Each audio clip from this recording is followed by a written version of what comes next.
Welcome to Weber Wenzel Legal Insights. With over 150 years of experience and deep industry knowledge, Weber Wenzel is the leading full-service law firm on the African continent.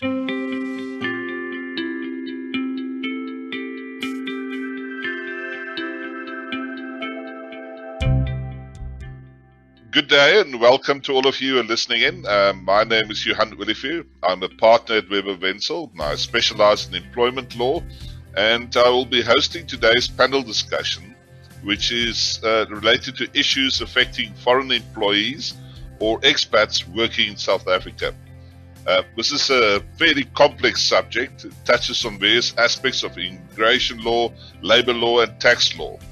And to help refine and focus our discussion, we'll have a question and answer session, and we'll do it on three distinct topics. The first session will cover whether expat workers fall under South African employment law and various aspects relating to those contracts that you enter into with an expat.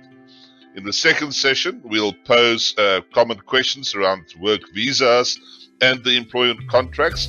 And in the third and final discussion, we will look at restructuring employment contracts for expats working in South Africa. Now, to guide us through, we have a distinguished panel here, and we're joined by three experts. The first one is Andreas Grenzel. He's the Chief Executive Officer of IBN Immigration Solutions. That's a company that provides specialist immigration services here in South Africa, also in other African countries. And they serve both multinationals and private individuals. From Weber Wenzel's side, we have June Chong. She's a partner in our tax practice and has broad experience in tax issues relating to employment as well. Kirsten Iser is the other partner. She's a specialist like me in employment law.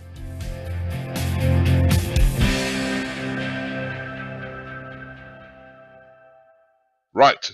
To move into our first topic, and that is now expat workers and whether South African employment law applies to them, as well as various aspects of their contracts, we'll pose a number of questions. First one to you, Andreas. When, in fact, does immigration law apply to an employee, and when does he need to have a work permit? Well, thank you very much, Johan. So I think the first important point to understand is really that immigration law really applies for foreigners being in South Africa. So, that's a very important distinction. And when do you need a work permit? Well, that is connected to the first answer, really, for any foreigner who works in the Republic. And then the second question I often get asked is really, what is work? Work is actually defined, and to make it simple, basically it's defined as any activity in line with your usual profession or business. The important point here to note is that it doesn't matter if you get paid or not. So the remuneration part is not important for the definition of work. Now, what type of work permits are available to people who come to work in South Africa, Andreas? Johan, so South Africa has actually quite a few options. Compared to other African countries, our immigration legislation is fairly complex. So we have four main ones, and then there's a couple of other ones which also allow people to work. So let me start maybe from a duration point of view.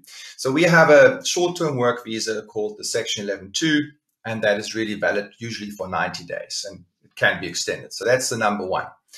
Then we have the typical intercompany transfer situation, assignee situation, which is obviously well known throughout the world. That is issued for up to 4 years, which is quite a nice duration. In Africa, usually, other work permits are valid for 2 years. And then the last, the next one would be the critical skills work visa. These are for the highly skilled ones. South Africa has a list, and it's looking at professions. And if you fall into this profession, then the critical skills might be, applicable to you. And the last option of real work permits is the general work visa. And that is quite comprehensive and requires a local market testing and involvement of the Department of Labor. So these are our four main ones. And then just, there are another 3 options. So just for the sake of being comprehensive here, you are allowed to work on a study visa. And then also, if you're married to a South African or a life partner of South African, there's actually the possibility to have a spousal visa with an endorsement to work, which also allows you to work. And then lastly, for a couple of special companies, there's a corporate worker visa, which is also a work visa, but that is really applicable to certain companies. Yeah, this is really the overview of South Africa. Thank you, Andreas. Let's just use an example. Say, for instance, a South African company wants to employ a foreigner, Mr. X. But Mr. X never comes to South Africa and he never works in South Africa and he remains in his or a country. Now, does Mr. X actually need a work visa? No. So the short answer is no, because the person doesn't touch South Africa. And as I just explained before, the work visa is required for people within the Republic, and immigration connects usually status to within the Republic. So the answer is no. But before he's issued with that visa, he would like to start rendering services to the company in South Africa. Is this permissible? Well, Johan, this is that's a tricky one. So that's a difficult question. Okay, so you asked me for a situation of an intercompany transfer. Now, here it's very important to understand that usually a requirement in the intercompany transfer visa is that you are employed within a group and you're currently employed by the sending entity, and you're basically being assigned to South Africa and you start working once you're in South Africa. So you can't interrupt that employment relationship within the group with a consulting contract. So in terms of an intercompany transfer, that's not possible, in my opinion. However, if you're a new employee and you're being localized, so you're applying for a critical skills work visa, then I do think it could be thought of to put a consultation contract before, because you're an external, you're first a consultant, and again, your employment relationship really starts and your immigration duties really start when you come to South Africa. So my answer would be, for an intercompany transfer, no. For the critical skills, I do think it's you can think about it, but in practice, often it doesn't really matter, because you apply, you submit the work visa, and then obviously it takes 2 to 4 weeks at the most missions to be issued with a work visa. And most international assignments or even hires really, I mean, you start working really when you're in the country. But yeah, I think I answered your question. Thanks, Jan. Thank you, Andreas. Right, let's move to Kirsten. Kirsten, just explain to us, with expat contracts and when they come to South Africa, how are those contracts structured from a legal perspective? Hi, Johan. So the contract of employment for an expat needs to be the same as the contract of employment for a South African. The legal requirements are the same.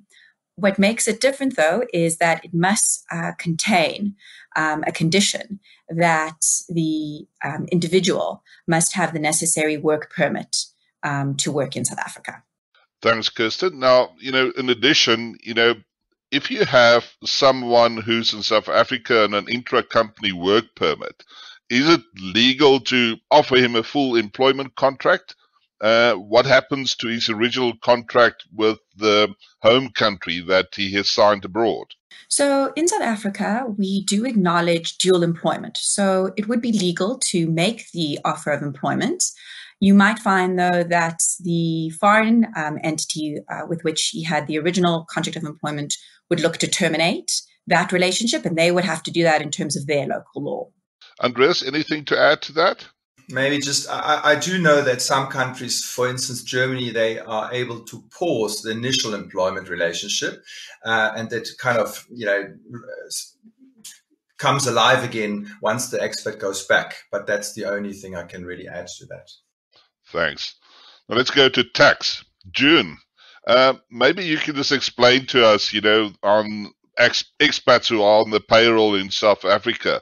In what country can one pay the salary and benefits? What are the tax issues? Can you explain for us, please? Expats coming to South Africa are usually not tax residents in South Africa. Therefore, as a general principle, non-tax residents are only subject to tax in South Africa on a source basis, meaning for services rendered in South Africa. Having said that, if an expat is seconded or on a work term contract for a fair amount of length, then usually the host country or South Africa will also place these expats on their payroll. Kirsten mentioned a little bit about the dual employment, and one of the criteria of ICT visas is that the home country has the expat continually or suspended on their home country payroll. Now, in certain types of employment agreements, it is still necessary to have this expat on the home country payroll for a variety of reasons. For example, retirement contributions in home country. So just to understand, do they then have to pay tax and UIF here in South Africa, the South African company, on behalf of that particular expat? Yes. So once these individuals are on the South African payroll, they will then be subject to the South African Income Tax Act, 4th Schedule and 7th Schedule. So there's employees' tax, which is withheld on the taxable earnings which they earn. And the taxable earnings will include any fringe benefits, which is granted to them, accommodation, for example. And the fringe benefits will be in terms of the 7th Schedule of the South African Income Tax Act. This brings us to the end of this session. It's been an interesting session, and we definitely like to invite you to our next sessions where we will discuss further topics relating to issues affecting expats working in South Africa. I would like to thank Andreas from IBN Immigration Solutions for his contribution, and then Kirsten Iser and also June Chong from Weber Wenzel for sharing their insights, and for our listeners for joining us. If there are any matters on which you need specific advice, please contact us at Weber Wenzel or at IBN Immigration Solutions. This has been a Weber Wenzel Legal Insight podcast. Our executive producer is Paula Joens, and this podcast is produced for Weber Wenzel by Volume. This is Johan Willifeer signing off. Thank you for listening.